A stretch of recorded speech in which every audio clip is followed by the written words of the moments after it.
Hello दोस्तों, कैसे हैं आप सभी लोग।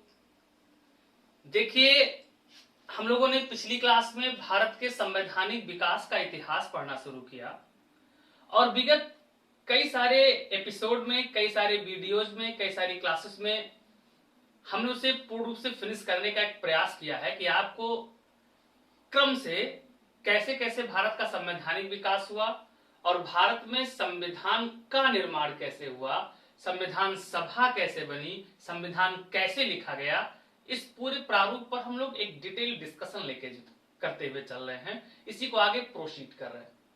इस सीक्वेंस में कल की क्लास में यानी विगत क्लास में हमने ये पढ़ा था कि वास्तव में जब कैबिनेट मिशन आता है 1946 में, तो उसी कैबिनेट मिशन के आधार पर हमारे यहाँ संविधान सभा का निर्माण किया जाता है।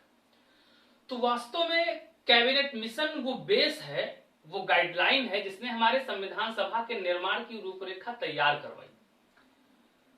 तो आज हम लोगों को डिस्कशन करना होगा कि कैसे संविधान सभा का गठन हुआ, पहली बात।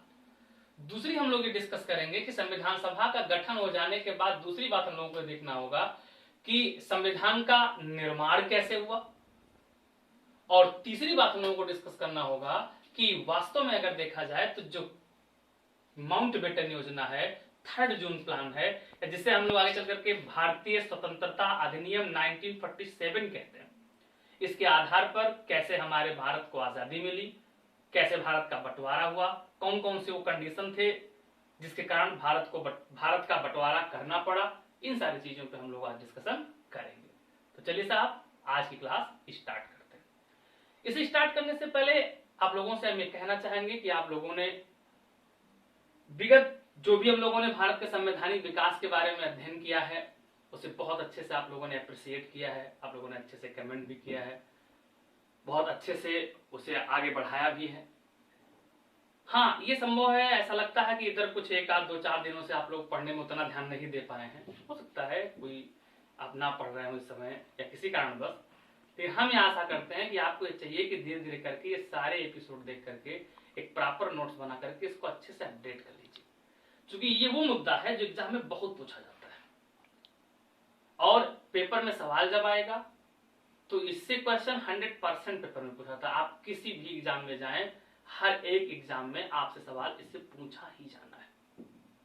और अगर आपका ये बेस मेंटेन हो गया, अगर आपका संविधान सभा का निर्माण कैसे हुआ, संवैधानिक विकास कैसे हुआ, अगर ये बेस आप अच्छे से मेंटेन कर ले गए तो आपको कई सारी चीजें बहुत आसानी से समझ में आ जाएंगी। और आज जब ये एपिसोड, आज जब ये लेक्चर हम खत्म करेंगे, इसको फिनिश करेंगे, तो फिर आगे हम लोग इंडियन पॉलिटी में स्टार्ट करेंगे कि कैसे संविधान सभा थी, ये आज पढ़ लेंगे, और संविधान बना कैसे, ये अगली क्लास में पढ़ लेंगे। धीरे धीरे करके पूरी पॉलिटी हम आपको ऐसे करके क्रम से पढ़ाते हुए चले जाएंगे। आप लोगों में से कई सारे साथियों ने कमेंट करके पूछा था कि सर जो ज्योग्राफी है वो आपने रोक ही दिया। ज्योग्राफी रोक नहीं दिया था। एक्चुअली होता क्या है कि एक दिन में 1 या 2 ही वीडियो अपडेट हो पाते हैं। तो अगर हाँ, ये था कि एक अल्टरनेट करके हम चला सकते थे, एक दिन पॉलिटी एक दिन ज्योग्राफी। तो हमने सोचा था कि पहले चलो पॉलिटी का, चूंकि बहुत इंपॉर्टेंट सेगमेंट है, तो इसको फिनिश करते हैं, फिर ज्योग्राफी शुरू करते हैं। तो अब हम ये प्रयास करेंगे कि आपको अल्टरनेट या तो एक दिन ज्योग्राफी एक दिन पॉलिटी मिल जाए, या फिर ये प्रयास करेंगे कि पहले जो ज्योग्राफी का छूटा हुआ पोर्शन है उसे प्रोसीड करके फिर इसको आगे बढ़ाएंगे। क्या चाहिए आपको, ये आप लोग कमेंट कर दीजिएगा कि अल्टरनेट एक दिन ज्योग्राफी एक दिन पॉलिटी, फिर ज्योग्राफी फिर पॉलिटी चाहिए, या फिर आप ज्योग्राफी फिनिश थोड़ा पढ़ लिया जाए फिर पॉलिटी शुरू किया जाए। हमें आप लोगों के कमेंट का बहुत बहुत इंतजार रहेगा। क्लियर एकदम? तो चलिए साहब, आज की क्लास शुरू करते हैं। देखो, संविधान सभा, कल के लेक्चर से हम लोगों ने सीख लिया है कि संविधान सभा जो हमारे यहां बनाया गया, ये किसके आधार पर बनाया गया था? कैबिनेट मिशन के आधार पर बनाया गया था। और हम लोगों ने पढ़ा है कि कैबिनेट मिशन 1946 में भारत आया था। अब पहले हम लोग जरा ये डिस्कस कर लेते हैं थोड़ा सा कि जो संविधान सभा है, इसके बारे में सबसे पहले विचार किसने प्रस्तुत किया, या इसके बारे में विचार कैसे कैसे प्रस्तुत किए गए। अगर पूरे विश्व की हम लोग बात करें तो पूरे विश्व में अगर जाकर के देखा जाए तो ऐसा माना जाता है कि सबसे पहले एक इंडिविजुअल है, एक व्यक्ति हैं, उनका नाम था हेनरी मेन। क्या नाम था? Henry main. और हेनरी मेन ने सबसे पहले संविधान सभा का जिक्र किया था कि संविधान लिखने के लिए संविधान सभा होनी चाहिए। और सबसे पहले संविधान सभा को यूज किया गया, बनाया गया यूएसए और फ्रांस में। कहां बनाया गया? यूएसए और फ्रांस में बनाया गया। अगर अपने भारत में हम आकर के देखें तो हमारे इंडिया में 1895 में 1895 ईस्वी में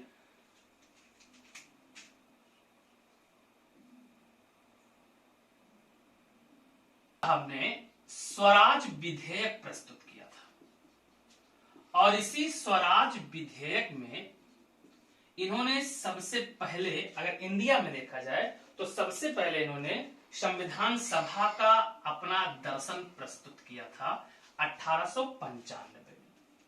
इसके बाद ऐसा माना जाता है कि 1922 में 1922 में गांधी जी ने कहा था, महात्मा गांधी ने कहा था कि जो भारत का संविधान है उसको लिखने के लिए एक संविधान सभा होनी चाहिए। यानी 1922 में गांधी जी ने कहा था कि भारतीय संविधान भारतीयों की इच्छा अनुसार ही बनना चाहिए, उसे बनाने का अधिकार किसको मिलना चाहिए? तो भारतीयों को मिलना चाहिए। ये कथन किसका था? गांधी जी का। मूल रूप से देखा जाए तो संविधान सभा के बारे में जो एग्जाम में पूछा भी गया है और माना भी गया है, आंसर किसको माना जाता है? तो ये माना जाता है कि संविधान सभा जो भारत की होनी चाहिए, इसके लिए सबसे पहले विचार प्रस्तुत करने का जो श्रेय दिया जाता है वो एमएन रॉय को दिया जाता है। किसको दिया जाता है? एमएन रॉय को दिया जाता है। और ऐसा माना जाता है कि एमएन रॉय ने संविधान सभा का जो विचार प्रस्तुत किया, इसको असली रूप देने का प्रयास किया पंडित जवाहरलाल नेहरू। किसने? पंडित जवाहरलाल नेहरू। अब अगर भारत के संविधान सभा का जो गठन हुआ, तो संविधान सभा बनकर के तैयार हुई, उसे अगर हम लोग देखें तो जो संविधान सभा बनकर के तैयार हुई, इसके लिए सबसे पहले हम लोगों ने पिछली क्लास में पढ़ा है कि 1942 में क्रिप्स मिशन आया। और क्रिप्स मिशन ऐसा पहला मिशन था या ऐसा पहला प्रस्ताव भारत के लिए प्रस्तुत करता है जिसमें संविधान सभा एक निर्वाचित संस्था होनी चाहिए, इसको एक्सेप्ट किया जाता है। दूसरी भाषा में अगर हम लोग कहें तो क्रिप्स मिशन 1942 ऐसी पहली संस्था है जो निर्वाचित संविधान सभा के लिए अपने प्रावधान को प्रस्तुत करती है। ये बात समझ में आया? वास्तव में हमारा जो संविधान सभा का गठन हुआ, जो हमारी संविधान सभा बनी, ये बनती किस आधार पर है? तो ये बनती है कैबिनेट मिशन के आधार पर। इतनी बात एकदम क्लियर समझ में आई? तो अब हम लोगों को आज अभी तुरंत डिस्कस करने चल रहे हैं। हम लोग देखते हैं कि संविधान सभा का गठन हुआ कैसे। तो आइए डिस्कस करते हैं इसको। देखिए, में हम लोगों ने ये पढ़ा था कि जो भारत की संविधान सभा होगी, ये अप्रत्यक्ष निर्वाचन पद्धति से निर्वाचित होनी चाहिए। अप्रत्यक्ष निर्वाचन प्रणाली।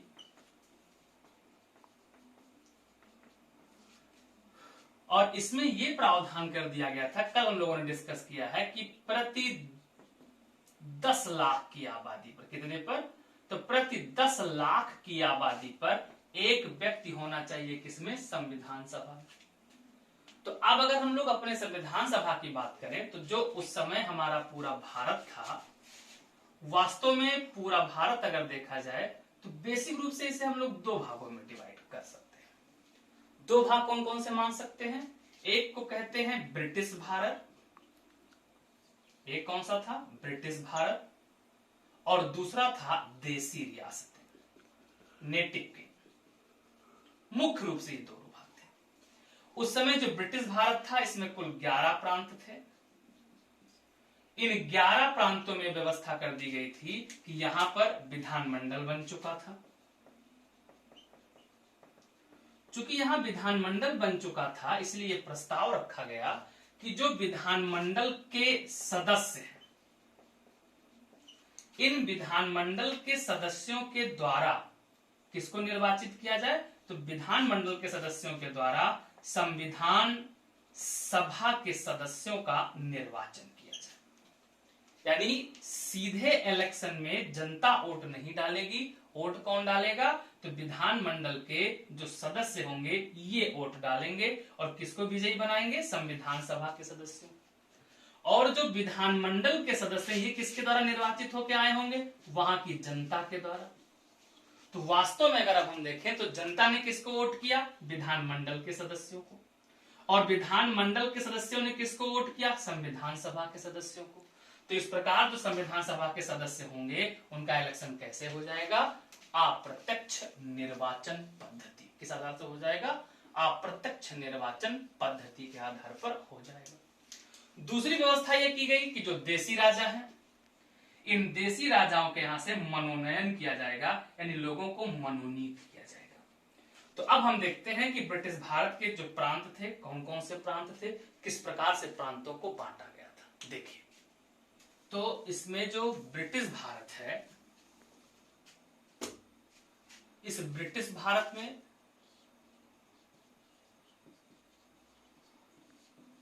यानी जो उस समय के हमारे प्रांत थे, इन प्रांतों को बेसिक रूप से 3 कैटेगरी में डिवाइड किया गया था। कितने भागों में बांट दिया गया था, 3 भागों में बांटा गया था। इनको हम लोग कहते हैं भाग का के प्रांत, भाग खा के प्रांत, भाग गा के प्रांत। इसमें जो भाग का है, इसमें शामिल कौन कौन से थे, तो इसमें शामिल थे मद्रास, बंबई, संयुक्त प्रांत, बिहार, मध्य प्रांत और उड़ीसा। अगर हम लोग भाग खा के देश देखें कि भाग खा के देश में कौन कौन से शामिल थे, तो भाग खा में शामिल थे पश्चिमोत्तर सीमा प्रांत,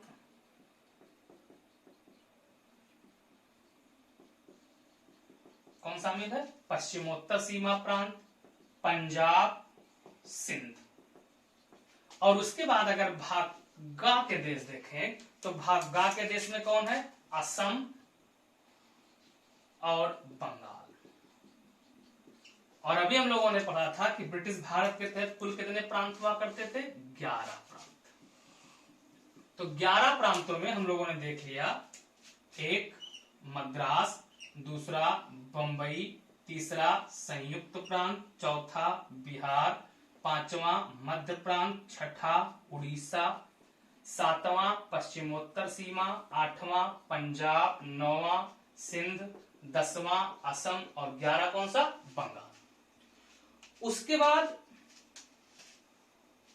कुछ क्षेत्र ऐसे थे जिनको कहा जाता है चीफ कमिश्नरी के प्रांत। क्या बोलते हैं, उनको कहते हैं चीफ कमिश्नरी के प्रांत, जहां पर चीफ कमिश्नर को अपॉइंट किया जाता था। और उस समय जो चीफ कमिश्नरी के प्रांत हुआ करते थे, इनकी संख्या थी 4। कितनी संख्या थी, 4। चीफ कमिश्नरी के प्रांत कौन कौन से थे, तो चीफ कमिश्नरी के प्रांत की अगर बात करें तो इसमें शामिल हुआ करता था उस समय बलूचिस्तान,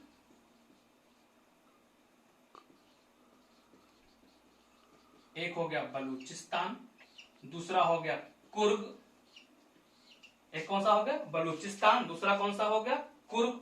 उसके बाद अगर देखें तो इसके बाद शामिल था इसमें दिल्ली, और दिल्ली के बाद इसमें शामिल था अजमेर। यानी कुल कितने भाग शामिल हो गए, चीफ कमिश्नरी कितने हो गए, 4 क्षेत्र हो गए। और इसके अलावा किसको शामिल होना था संविधान सभा में, तो शामिल होना था देसी राजाओं को, देसी रियासतों को। आप देखो, अब अगर अपने संविधान सभा को हम लोग देखें तो संविधान सभा में ब्रिटिश भारत से लोग कैसे आएंगे, निर्वाचित होकर के आएंगे। कुल सदस्यों की संख्या निर्धारित की गई थी 389। कितने मेंबर, 389 मेंबर निर्धारित किए गए थे हमारे संविधान सभा में। और जो 389 मेंबर निर्धारित किए गए थे, इसमें से ब्रिटिश भारत, देसी रियासत ये 2 बंटवारा हो गया। फिर ब्रिटिश भारत में 11 प्रांत हो गए और चीफ कमिश्नरी के 4 प्रांत हो गए। अब इस 389 में से 292 किसको दिए गए थे? ब्रिटिश भारत को मिले थे। 4 क्षेत्र किसको मिल गए थे? चीफ कमिश्नरी को। और बाकी जितने क्षेत्र बच गए वो किसको मिले थे? देसी रियासतों को 93। यानी कुल मिलाकर अगर देखा जाए तो 292 और 4 296 और 93 6 3 9 9 9 18 386 सॉरी 389 6 3 9 तो कुल कितने हो गए? 389 मेंबर हो गए। याद रखिएगा पेपर में सवाल आता भी है। इस 389 में से 11 प्रांतों से कितने हो गए? तो 11 प्रांतों से हो गए 292। 4 कहां से आ गए? चीफ कमिश्नरी प्रांत से। और रिमेनिंग 93 कहां से आ गए? देसी रियासतों से। तो कुल संख्या कितनी हो गई? 389 हो गई। ये बात समझ में आया? अब इसमें जो इलेक्शन करना था, इलेक्शन में अगर देखा जाए तो 292 और 4 296 लोग हैं जिनका निर्वाचन होना। निर्वाचन होने में यह प्रावधान किया गया था कि इलेक्शन करते समय जो सीटें हैं उनको बेसिक रूप से 3 कैटेगरी में बांटा गया था। एक बांटा गया था सामान्य, दूसरा मुस्लिम और तीसरा सिख। और इनके लिए भी सीटें आवंटित कर दी गई थी। आइए उसको जरा चर्चा में लेते हैं।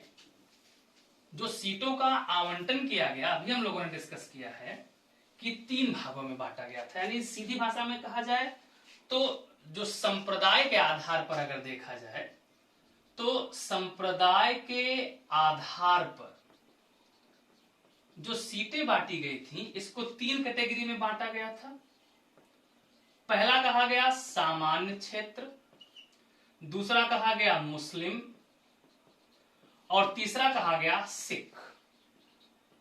इसमें से सामान्य को जो सीटें दी गई थी उन सीटों की संख्या थी 213। सिखों को दी गई थी 4 सीटें। कितनी सीटें दी गई थी? 4 सीटें। और जो मुस्लिम हैं इनको दी गई थी 79 सीटें। ये बात समझ में आया? तो इलेक्शन कितने पे होना था? 296। देखो 9 4 13 13 3 16। उसके अलावा अगर देखें तो 7 1 8 1 9 296 हो। इसके अलावा अगर देखा जाए तो जब निर्वाचन हुआ, अच्छा निर्वाचन की डेट कब आई? तो निर्वाचन संविधान सभा का संपन्न कराया गया था जुलाई 1946 में। निर्वाचन कब संपन्न कराया गया था? जुलाई 1946 में संविधान सभा का निर्वाचन संपन्न कराया गया।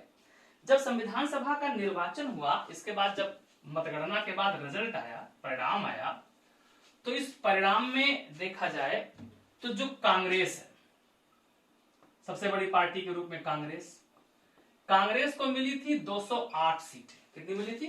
तो कांग्रेस को 208 सीट मिली थी। उसके बाद अगर देखें तो जो मुस्लिम लीग है, मुस्लिम लीग को 73 सीटें मिली थी। जो निर्दलीय उम्मीदवार हैं, निर्दलीय उम्मीदवार को कुल सीटें मिली थी 8।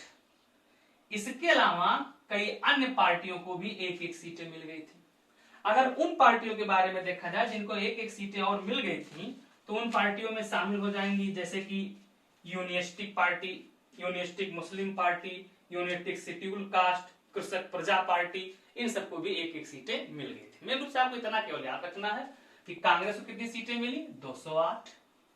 मुस्लिम लीग को कितनी मिली? 73। निर्दलीय कितने लोग हो गए? 8 सीटें। अब अगर इस संविधान सभा में शामिल होने वाले लोगों की बात करें तो इसमें देखा जाए तो जो लोग शामिल थे, इसमें कैटेगरी की बात करें तो जो महिला थी, महिला वर्ग की अगर बात की जाए कि संविधान सभा में कुल कितनी महिलाएं थी, संविधान सभा में महिलाओं की संख्या को लेकर के अभी तक कई सारी बातें, कहीं 9, कहीं 12, कहीं 15। हम लोग कितना मानेंगे? 15। इस संविधान सभा में महिलाओं की संख्या कितनी थी? 15 थी, 15। संविधान सभा में एससी की बात करें, शेड्यूल कास्ट की संख्या मानी जाती है 26। और संविधान सभा में जो शेड्यूल ट्राइब हैं, शेड्यूल ट्राइब की संख्या मानी जाती है 33। कितनी मानी जाती है? 33 मानी जाती है। ये बात समझ में? अब निर्वाचन संपन्न हो गया। निर्वाचन संपन्न हो जाने के बाद जब निर्वाचन संपन्न हुआ तो 296 लोग निर्वाचित होकर के आ गए। अब बात करते हैं हम लोग इलेक्शन हो जाने के बाद जो देसी प्रांत थे, देसी रियासतें थी, इन देसी रियासतों से लोगों को नामित होना था, नॉमिनेट होना था। तो पहले तो ये डिस्कस करना है कि कैसे नॉमिनेट किया गया इन लोगों को। तो देखो, इनके नॉमिनेशन के लिए एक व्यवस्था ये की गई थी। इसमें कहा गया देसी रियासत से जो लोगों को नॉमिनेट करना था इसके लिए एक समिति बनाई गई थी। देखो, जैसे देसी रियासत है तो इन देसी रियासतों के द्वारा एक समिति बना दी गई, एक कमेटी यहां से बनाई गई, और जो लोग निर्वाचित सदस्य आए थे इन निर्वाचित सदस्यों के द्वारा भी एक समिति बनी थी, और इन्हीं दोनों समितियों के समझौते के आधार पर, इन्हीं दोनों समितियों के समझौता के आधार पर कहां से लोगों को, तो देसी रियासत से लोगों को मनोनीत किया गया था। ये बात समझ में आया? यानी सीधी भाषा में कहा जाए तो एक समझौता समिति बनाई गई थी। इसमें कौन शामिल थे? निर्वाचित सदस्य शामिल थे। फिर जो देसी रियासतें थी इनकी अपनी समितियां होती थी। इन दोनों समितियों के समझौते के आधार पर किसको मनोनीत किया गया था? तो देसी रियासतों से सदस्यों को मनोनीत किया गया था। तो कुल मिलाकर के हम लोगों ने ये देखा कि जो हमारी संविधान सभा बनी उसमें कुछ लोग कैसे आए? निर्वाचित होकर के आए। और दूसरा हम लोगों ने अपने संविधान सभा में देखा कि कुछ लोग ऐसे हैं जो कैसे हैं? मनोनीत। तो पूरे संविधान सभा को अगर देखा जाए तो हमारी संविधान सभा अंशतः निर्वाचित हो गई, और दूसरा देखा जाए तो हमारी संविधान सभा अंशतः मनोनीत हो गई। इसका मतलब हमारी संविधान सभा कैसी संस्था थी? तो हमारी संविधान सभा अंशतः निर्वाचित और अंशतः नामित, ना मनोनीत लिखो तो नामित लिख दो, अंशतः नामित संस्था थी। यानी हमारी कॉन्स्टिट्यूएंट असेंबली पार्शियली इलेक्टेड कैसी थी? तो पार्शियली इलेक्टेड, और कैसी थी? पार्शियली नॉमिनेटेड संस्था थी। हमारी संविधान सभा अंशतः निर्वाचित, याद रखिएगा कई बार आ चुका है, पार्शियली इलेक्टेड, और कैसी थी? अंशतः नामित, पार्शियली नॉमिनेटेड संस्था थी। कुल कितने मेंबर हो गए? 389 मेंबर हो गए। ये हो गया हमारी संविधान सभा। अब हमारी संविधान सभा ने संविधान कैसे बनाया इसे हम लोग अगले एपिसोड में देखेंगे। ये बात समझ पा रहे? अभी हम लोगों को ये देखना है कि इधर संविधान सभा का हमारा गठन हो गया, संविधान सभा संविधान बनाना शुरू कर दी। संविधान कैसे बनेगा ये डिस्कशन का मुद्दा है, आगे डिस्कस करेंगे कि यहाँ पहली बैठक 9 दिसंबर को हुई, इतने लोग थे, इतने लोग आए, कैसे सच्चिदानंद सिन्हा जी को अध्यक्ष बनाया गया, वो सारी बातें डिस्कस करेंगे। अब हम लोग देखते हैं कि उस समय का हमारे यहाँ का सिचुएशन क्या चल रहा था, स्थितियां क्या चल रही थी, और कैसे माउंटबेटन प्लान आया। ये बात समझ पा रहे? देखिए जरा। तो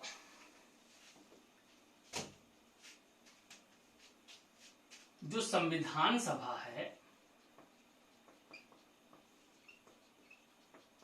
इसने संविधान निर्माण का कार्य शुरू किया, और हम लोगों ने पढ़ा इलेक्शन कब हो गया संविधान सभा का? जुलाई 1946 में। और ये जो संविधान सभा बनी है ये किस आधार पर बनी थी? कैबिनेट मिशन के रिकमेंडेशन के आधार पर। ध्यान समझिएगा। फिर हम लोगों ने कल की क्लास में डिस्कस किया था कि कैबिनेट मिशन ने पाकिस्तान की मांग को नकार दिया था, पाकिस्तान की मांग को एक्सेप्ट नहीं किया था। याद करो हम लोग डिस्कस कर चुके हैं कि पाकिस्तान की मांग को प्रस्तुत किसने किया था? मुस्लिम लीग ने। इधर संविधान सभा का गठन हो गया, संविधान के निर्माण का कार्य धीरे धीरे शुरू होने वाला है। पाकिस्तान की मांग को कैबिनेट मिशन ने एक्सेप्ट नहीं किया है, यानी मुस्लिम लीग की जो मांगे हैं वो पूरी नहीं हो पाई। दूसरी बात हम लोगों ने डिस्कस किया था कि अंतरिम सरकार का गठन हो गया। इंटरिम गवर्नमेंट बन गई, पढ़ा था, सितंबर 1946 में अंतरिम सरकार का गठन हो चुका है। ये किस आधार पर हो रहा है? अंतरिम सरकार का गठन कैबिनेट मिशन के आधार पर किया जा रहा है। इसके बारे में पूरा डिटेल में हमने आपको बता दिया, पढ़ चुके हैं पिछली क्लास में। अब यहां सिचुएशन आप देखो, संविधान सभा का गठन हो चुका है, इलेक्शन हो चुका है, पाकिस्तान की मांग को कैबिनेट मिशन ने एक्सेप्ट नहीं किया है, इसलिए पाकिस्तान को प्राप्त करने के लिए मुस्लिम लीग ने 16 अगस्त 1946 को, किस डेट को? तो 16 अगस्त 1946 को, 16 अगस्त 1946 को किसने? मुस्लिम लीग ने प्रत्यक्ष कार्यवाही दिवस का आयोजन किया। प्रत्यक्ष कार्यवाही दिवस का आयोजन किया, इसको इंग्लिश में बोलते हैं डायरेक्ट एक्शन डे। प्रत्यक्ष कार्यवाही दिवस का आयोजन किया, जिसमें कम्युनल राइट्स, सांप्रदायिक दंगे हुए। जहां हिंदू की आबादी ज्यादा थी वहां मुस्लिम मारे गए, जहां मुस्लिम ज्यादा थे वहां हिंदू मारे गए, भीषण नरसंहार हुआ। और कहीं ना कहीं इसी प्रत्यक्ष कार्यवाही दिवस में इसमें नारा दिया था मुस्लिम लीग ने, लड़कर लेंगे पाकिस्तान। ये बात समझ पाए? तो अब जब प्रत्यक्ष कार्यवाही दिवस हो गया, डायरेक्ट एक्शन डे हो गया, तो कहीं ना कहीं इससे ये बेस दिखने लगा कि संभवतः अब हिंदू और मुसलमान दोनों एक साथ नहीं रह सकते। इसके बाद क्या परिवर्तन किया गया? इसमें परिवर्तन किया जाता है, देखो जरा, पाकिस्तान में प्रधानमंत्री पाकिस्तानी ब्रिटेन में प्राइम मिनिस्टर क्लीमेंट एटली साहब ने अपने हाउस ऑफ कॉमन्स में जाकर के इस बात की घोषणा कर दी। कब हाउस ऑफ कॉमन्स में गए? तो 20 फरवरी 1947 को, 20 फरवरी 1947 को ब्रिटिश पीएम क्लीमेंट एटली ने हाउस ऑफ कॉमन्स में इस बात की घोषणा कर दी कि हम मतलब कौन? ब्रिटेन। कब तक? तो जून 1948 तक भारत को पूर्ण रूप से स्वतंत्र कर देंगे। भारत को आजादी कब तक दे देंगे? जून 1948 तक। क्लीमेंट एटली ने कहा कब? 20 फरवरी 1947 को कि हम भारत को स्वतंत्र कर देंगे, स्वतंत्रता इनको प्रदान कर देंगे। इसके बाद हमारे यहाँ वायसराय गवर्नर में परिवर्तन कर दिया गया और गवर्नर को परिवर्तन करते हुए हमारे यहाँ 24 मार्च 1947 को माउंटबेटन को भारत का वायसराय बना करके भेजा गया। जब माउंटबेटन इंडिया आए तो इन्होंने भारत में आकर के भारत के बंटवारे के लिए योजना प्रस्तुत कर दी, जिस योजना को कहा जाता है 3 जून योजना। इंग्लिश में कहलाता है ये 3 जून प्लान। क्या बोलते हैं इसको? तो इसको बोलते हैं 3 जून प्लान, 3 जून योजना कहते हैं। इसी 3 जून योजना पर विचार विमर्श किया गया। प्रारंभ में तो इसमें गांधी जी ने इसका विरोध किया, लेकिन ऐसा माना जाता है कि बाद में सारे नेताओं ने 3 जून प्लान को एक्सेप्ट किया और इसके लिए 14 जून 1947 को कांग्रेस कार्य समिति की बैठक बुलाई गई। कब बुलाई गई? तो इसकी बैठक बुलाई जाती है 14 जून 1947 को कांग्रेस कार्य समिति की बैठक बुलाई जाती है। उस समय कार्य समिति के अध्यक्ष रहते हैं जेबी प्लानी की अध्यक्षता में जब कार्य समिति की बैठक बुलाई गई तो इसी कांग्रेस कार्य समिति की बैठक में पंडित गोविंद बल्लभ पंत ने इस प्रस्ताव को प्रस्तुत किया जो भारत के बंटवारे से जुड़ा हुआ था। इस प्रस्ताव का समर्थन पंडित जवाहरलाल नेहरू ने किया। इस प्रस्ताव का समर्थन मौलाना अबुल कलाम आजाद ने किया और इस प्रस्ताव का समर्थन सरदार पटेल ने किया। यानी 3 नेताओं ने इसका समर्थन किया। कौन कौन? अबुल कलाम आजाद, सरदार पटेल और पंडित नेहरू ने इसका समर्थन किया। प्रस्तुत करने वाले कौन है? पंडित गोविंद बल्लभ पंत। अध्यक्षता किसने की थी? जेबी कृपलानी ने इसकी अध्यक्षता की। और फाइनली 3 जून प्लान को जब यहाँ एक्सेप्ट कर लिया गया, बाकी इतिहास में आपको बताएंगे कैसे इसका विरोध किया गया, किस कई नेताओं ने इसे अपने ऊपर विश्वासघात भी बताया, इसमें खास करके खान अब्दुल गफ्फार खान का नाम आता है, लेकिन वो हम लोग हिस्ट्री में डिटेल में डिस्कस करेंगे।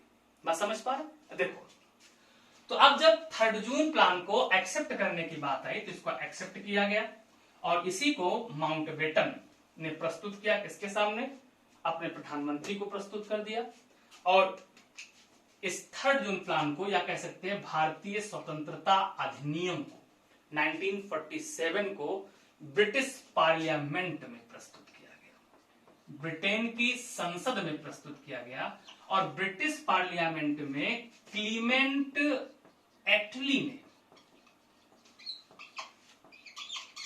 इस विधेयक को प्रस्तुत कराया था। इसको प्रस्तुत कराते हैं 4 जुलाई 1947 को। कब प्रस्तुत कराया गया? तो 4 जुलाई 1947 को क्लीमेंट एटली ने भारतीय स्वतंत्रता विधेयक को कहां प्रस्तुत किया? ब्रिटिश पार्लियामेंट में प्रस्तुत किया। और फाइनली बहुत इंपॉर्टेंट डेट है, 18 जुलाई 1947 को। किस डेट को? तो 18 जुलाई 1947 को ब्रिटेन की संसद के द्वारा इसे पास कर दिया गया। कब पास किया गया? 18 जुलाई 1947 को इसे पास कर दिया गया और इसी को इतिहास में नाम दिया गया भारतीय स्वतंत्रता अधिनियम 1947। क्या नाम दिया गया? इसको कहा गया भारतीय स्वतंत्रता अधिनियम 1947। क्या प्रावधान किया गया था इसमें? इसमें कहा गया था, पहली बात तो इसमें कहा गया कि जो पूरा भारत है, इस पूरे भारत का बंटवारा 2 भागों में किया जाएगा। एक क्या बनाया गया? भारत, और दूसरा बनाया गया पाकिस्तान। यानी पूरे भारत का बंटवारा कितने? 2 सॉवरेन कंट्री में कर दिया जाएगा। एक कौन सा? भारत, और दूसरा कौन सा? पाकिस्तान। अब जो भारत है, इस भारत में जो प्रमुख होंगे, जो हेड होंगे, हेड के तौर पे अपॉइंट किया गया था माउंटबेटन को, और प्रधानमंत्री के तौर पे अधिकार मिला था पंडित नेहरू को। किसको अपॉइंट किया गया था? पंडित नेहरू को अपॉइंट किया गया था। और गवर्नर के रूप में किसको अपॉइंट किया गया था? तो गवर्नर के रूप में अपॉइंट किया गया था माउंटबेटन को। यह मौका मिला था। ये बात समझ में आया? पाकिस्तान में जो गवर्नर जनरल बनाए गए थे, ये बनाए गए थे मोहम्मद अली जिन्ना, और जो पीएम बनने का मौका वहां मिला था पाकिस्तान में, वो मौका मिला था लियाकत अली को। किसको मौका मिला था? लियाकत अली को। तो पहली बात एकदम क्लियर हो गई कि भारत का बंटवारा किसमें कर दिया गया? 2 सॉवरेन कंट्री में कर दिया गया, एक इंडिया, दूसरा पाकिस्तान। ये बात क्लियर हो? दूसरा प्रावधान क्या था? देखिए जरा। प्रावधान इसमें किया गया कि जो देसी राजा हैं, जो देसी रियासतें हैं, देसी रियासतों के लिए यह प्रावधान किया गया था कि देसी रियासतें ये चाहे तो भारत में शामिल हों, ये चाहे तो पाकिस्तान में शामिल हों, इनको स्वतंत्रता प्रदान कर दी गई थी। यानी भारत या पाकिस्तान में से किसी में भी शामिल हो सकती है। ये बात समझ में है? आगे हम अगली पूरा एक दिन डिटेल में डिस्कस हम लोग करेंगे कि देसी रियासतों का विलय कैसे हुआ, उसमें सरदार पटेल जी की पूरी भूमिका का वर्णन हम लोग करेंगे। ये बात समझ पा रहे? आप देखो, उसके बाद नेक्स्ट प्रोविजन इसमें किया गया था कि जो 2 देश बन जाएंगे, यानी एक भारत बना, एक पाकिस्तान बना, ये दोनों देश अपने संविधान का निर्माण कर सकते हैं। किसका निर्माण करेंगे? अपने संविधान का निर्माण करेंगे। और जो राष्ट्रमंडल है, राष्ट्रमंडल में शामिल होने या ना होने का अधिकार किसके पास होगा? तो इन दोनों देशों के पास होगा। ये मेन प्रोविजन किसके बारे में हो गया? तो ये मेन प्रावधान हो गया जिसमें किसमें किया गया था? ये भारतीय स्वतंत्रता अधिनियम 1947। ये बात समझ में आया?